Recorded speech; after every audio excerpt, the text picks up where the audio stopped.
নমস্কার। এরকম ধরনের ভিডিও করার আমার কোনো ইচ্ছে ছিল না, কিন্তু করতে হলো আর কি। এক প্রকার বাধ্য হলাম আমি করতে। যে 2025-এ দাঁড়িয়ে আমরা আদৌ কি কোনো দিক থেকে স্বাধীন হতে পেরেছি? আপনারা বলুন তো, কোনো দিক থেকে পেরেছি স্বাধীন হতে? না হলে 2025-এ দাঁড়িয়ে একটা দুধের শিশুকে গায়ের রঙের জন্য জাজ করা হয়। তার গায়ের রং এই, তার গায়ের রং ওই, তার গায়ের রঙের জন্য তার সে জন্মালো সবে, কিন্তু তাকে নিয়ে পুরো দূর ভবিষ্যৎ ভাবা হয়ে গেছে তার গায়ের রং নিয়ে। এগুলো আমাদের বলা হয়, আমরা শুনি, ঠিক আছে, আমরা বড় মানুষ, আমরা সেই জিনিসটাকে ফেস করতে পারি, কিন্তু সেই বাচ্চাটা কি পারে? সে তো এখন সবে দুনিয়াটা দেখতে শুরু করেছে, সে কি পারবে? আজ নয়, সে একটু একটু করে শুনতে শুনতে সে যখন সেই জিনিসটা নিয়ে তার সামনে যখন আপনারা জাজ করছেন, সেই জিনিসটা শুনছে, পরে সেই জিনিসটা নিয়ে কিন্তু তার প্যারেন্টসদের তারা প্রশ্ন করছে যে এটার মানে কি, এটা কেন বললো। তখন তার প্যারেন্টসটা, তাদের কথা ভাবুন তো, তারা কি জবাব দেবে? আপনারাও তো মানুষ, আমাদের মতনই তো মানুষ আপনারা। তাহলে আপনারা একটা বাচ্চার গায়ের রং নিয়ে কেন জাজ করে?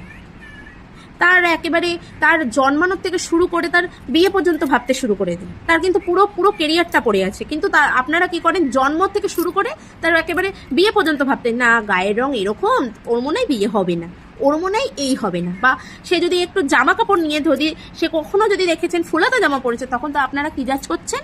আপনারা করছেন হচ্ছে, বা ফুলাতা জামা পরে থাক, গায়ের রংটা যদি তার জন্য একটু যদি ফর্সা হয়, কালো তো প্রচুর কালো, এদিকে কিন্তু আপনারা ভগবানকেও মানছেন, এদিকে কৃষ্ণও কিন্তু কালো, বা মা কালীও কিন্তু কালো, এদিকে কিন্তু আপনারা সেই বাচ্চাকে কৃষ্ণর সাথে তুলনা করছেন, বলছেন কৃষ্ণ তো কালো, বাচ্চাটাও খুব কালো।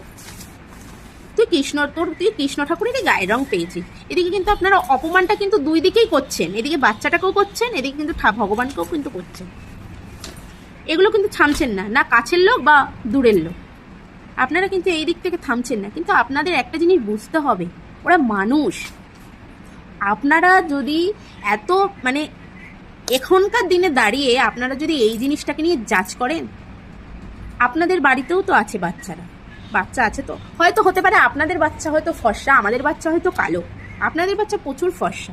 তো আপনাদের বাচ্চার শিক্ষাগুলো কেমন হবে ভাবতে পেরেছেন কি আজ পর্যন্ত? যে আপনারা যদি এরম বলেন, তাদের সামনে বলছেন, তারা সেই জিনিসটা শিখছে, তারা শিখে কিন্তু দুটো মানুষকে তারাও কিন্তু সেই জিনিসটা বলবে। তখন আপনাদের শিক্ষার জাজ করা হবে যে কি শিক্ষা দিয়েছেন আপনারা। এই জিনিসগুলো আপনাদের বুঝতে হবে। আর কালো তো কেউ কাউকে বানায় না, নিজের হাতে তো কেউ তৈরি করে না, এটা একমাত্র উপরওয়ালার সৃষ্টি। তাহলে আপনারা এই জিনিসগুলো কেন জাজ করেন? আমার বাচ্চা কালো হোক, আমার বাচ্চা ফর্সা হোক, সেটা আমাদের ব্যাপার। আমরা খাওয়াচ্ছি, আমরা পড়াচ্ছি, আমাদের কোনো সমস্যা নেই। আপনারা কে বলার? হু আর ইউ? আপনারা কে বলার? কে আপনারা? আপনি একটা জিনিস দেখুন তো, একটা কালো মানুষের যদি আপনারা সেই হাতটা কাটেন, সেই রক্তের কালার কিন্তু লালই বেরোবে, বা একটা ফর্সা মানুষের যদি একটু কেটে যায়, সেই কিন্তু রক্তের কালার লালই হবে। তাহলে একটা কালার নিয়ে কেন জাজ করা হয়? আমার কাছে এটাই প্রশ্ন। একটা মানুষের কালার নিয়ে কেন জাজ করা হবে? এটা বাচ্চাকেও আপনারা ছাড়ছেন না, একটা ছোট বাচ্চাকেও আপনারা ছাড়ছেন না। আপনারা কি ধরনের মেন্টালিটি রাখেন বলুন তো? একটা বাচ্চাকেও ছাড়ছেন না। তাকে যদি আপনারা এখন থেকেই কালো বলছে, তার মানসিক চাপটা কিরকম হবে বলুন তো? আর কালো হয়েছে তো কি হয়েছে? কালো হওয়া তো কোনো পাপ নয়, কোনো অন্যায় নয় কালো হওয়া।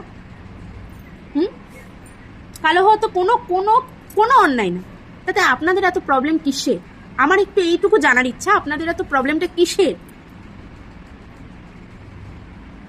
না, আমি বুঝতে পারি না যে আমরা কি আদৌ স্বাধীন হয়েছি এখনকার দিনে এসে। আপনারা যা জাজ করছেন, আমার তো মনে হয় না যে আমরা স্বাধীন হয়েছি, একদমই হয়নি। আর জাজ কারা করছেন? আমাদের মতনই কিছু মানুষরা জাজ করছেন। দয়া করে এইটুকুই বলবো যে এই চিন্তাধারা একদম মাথায় রাখবেন না। কালো হোক, ফর্সা হোক, তারাও মানুষ, তাদেরও ইচ্ছা করে একটু বাঁচি আমরা, কিন্তু আপনাদের মতো কিছু মানুষ তাদের বাঁচতে দেয় না। আপনাদের মতন কিছু মানুষ তাদেরকে জাজ করছে, তাদেরকে উল্টো পাল্টা রাস্তায় দেখলে কথা বলছে, বা এরকম ধরনেরই কথা বলছে কিছু, যে তোরা কালো, তোদের ভবিষ্যতে কিছু হবে না, তোদের বিয়ে হবে না, তোরা কালো, তোরা সবসময় ফুলাতা জামা পরে থাকবি। এগুলো কি ধরনের মেন্টালিটি আপনারা একটু বলুন তো? বলুন আপনারা কি ধরনের মেন্টালিটি? একটা বড় মানুষকে বলছে, এটা দুধের শিশুকেও আপনারা ছাড়ছেন না। যাই হোক, আমার এরকম ধরনের কোনো কথা বলার মতন ইচ্ছে আমার ছিল না, কিন্তু কিছু কিছু ক্ষেত্রে আর কি বলতে বাধ্য হলাম। যদি আমার কথায় আপনাদের কোনো রকম কোনো কিছু খারাপ লেগে থাকে, তো আমি হাত জোর করে ক্ষমা চাইছি আপনাদের কাছে। কিন্তু প্লিজ এইটুকুই আপনাদের কাছে আশা রাখবো, এরকম ধরনের কোনো কিছু মন্তব্য আপনারা প্লিজ কোনো মানুষকে করবেন না। কারণ একটা জিনিস সবসময় মাথায় রাখবেন, আপনারাও মানুষ, আর যাদের রং হচ্ছে কালো বা গায়ের রং চাপা তারাও কিন্তু মানুষ। আমিও কিন্তু একটা মানুষ, আমিও কিন্তু একজন কালো মানুষ। তা বলে কিন্তু আমি কিন্তু আপনাদের মতন নই আমি। আর আমি এইসবের জিনিসে কে আমাকে কালো বললো, কে আমাকে মানে উল্টোপাল্টা বললো, আমার এসবে কোনো গায়ে মাখি না আমি।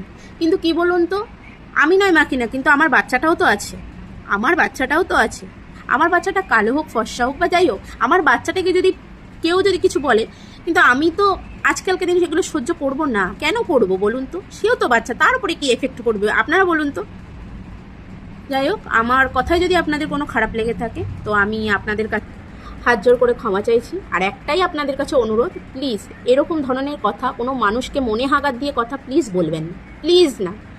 আমার কোনো রকম কোনো ইচ্ছে ছিল না যে এরকম ধরনের আমি কোনো ভিডিও করব, কিন্তু না করে আর পারলাম না আর কি। মানে এই জিনিসগুলো প্রায় কন্টিনিউ হয়ে যাচ্ছে, এই জিনিসটা হচ্ছে, না করে পারলাম না। শুধু একটাই রিকোয়েস্ট আপনাদের কাছে, প্লিজ এগুলো করবেন না, প্লিজ দয়া করে এগুলো করবেন না।